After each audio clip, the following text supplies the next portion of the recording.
You're in a meeting. Your boss asks, "So, does anyone have an idea?" You have one. A good one. 3 weeks of work, in pencil, in your notebook. You open your mouth, and nothing comes out. Someone else talks. You close the notebook.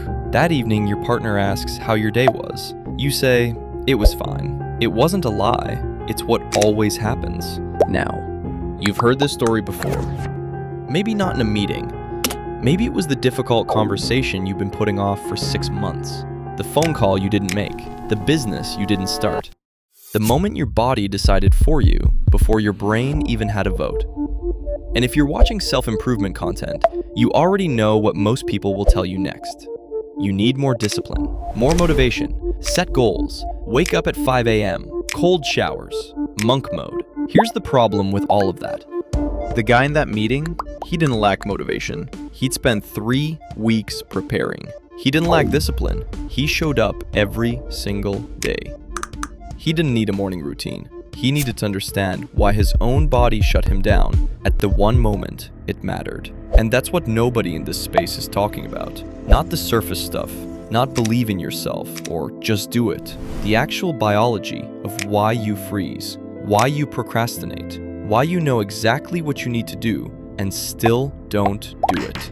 That's what the Wolf Method is. Imagine a scale, one of those old ones, with 2 brass plates balanced in the middle. On one plate sits discomfort.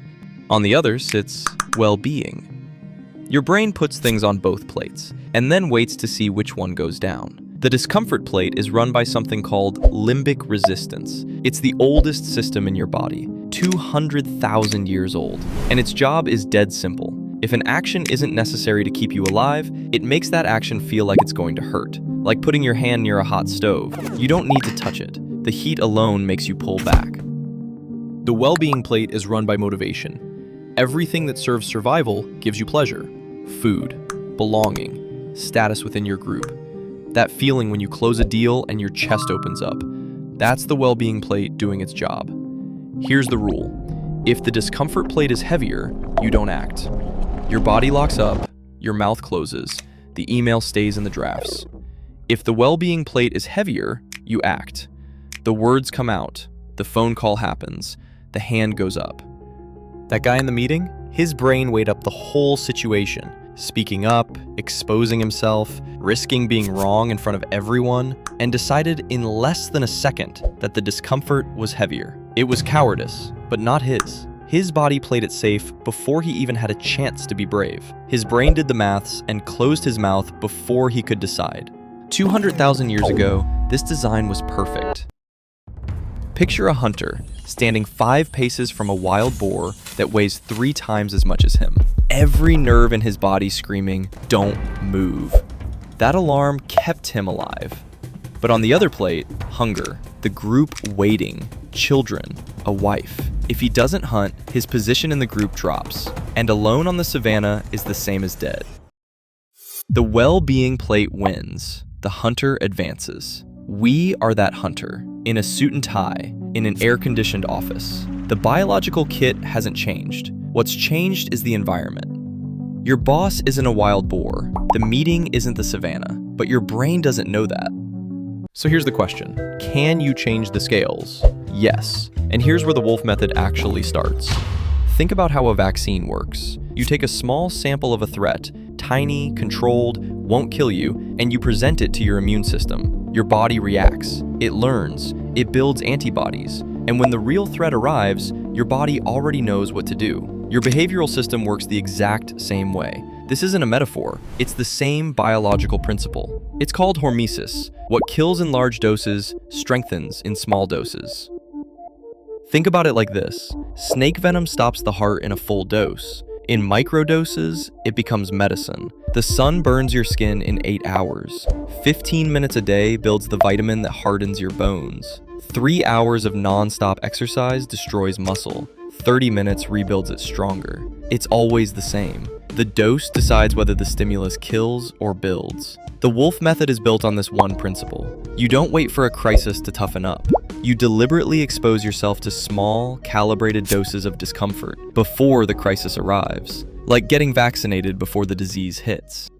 Think of two people who start the exact same job. One came from a company where the boss was unpredictable. Weekly crises, changing deadlines, constant chaos. He hated it. But when a real crisis hit at the new job, he had a draft plan on his boss's desk within 40 minutes. The other came from a perfectly organized company. Clear processes, reasonable targets, no surprises. When that same crisis hit, he sat at his desk and stared at his screen for the rest of the day. He wasn't less talented, he just never had to deal with chaos before, so when it showed up, his body didn't know what to do. Most people are the second guy, not because they're weak, because nobody taught them to get uncomfortable on purpose before life forced it on them. That's what this channel is about. The Wolf Method is a system built by Louis Wolf over decades of real-world experience. Not theory, not self-help slogans. It's a framework for training your behavioral immune system using 6 layers. Routines, to eliminate decisions that waste your energy before noon. Habits, to automate the behaviors that serve you and dismantle the ones that don't. Rituals, to anchor meaning into your daily life so discipline doesn't feel like punishment. Commitment, to build a structure that stands when motivation disappears. Determination, to act in the 5-second window before your brain talks you out of it. And discipline, applied in doses small enough to sustain, big enough to feel.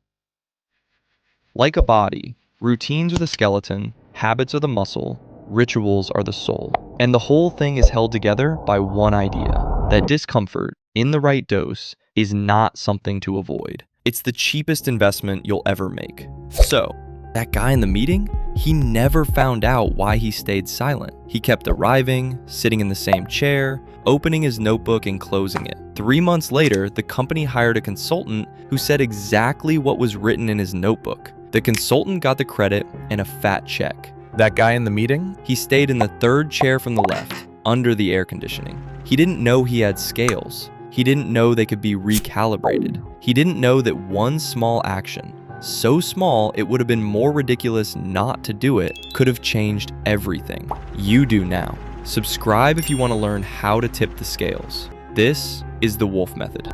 But it gets easier to draw your own map when you identify your enemies. The biological mechanisms running your life in the background, designed to keep you still when you long for movement. That's why my posts in the community site are designed as filters for you to catch these enemies in your own life in real time. Join the first 100 in our community. The link is in the description below.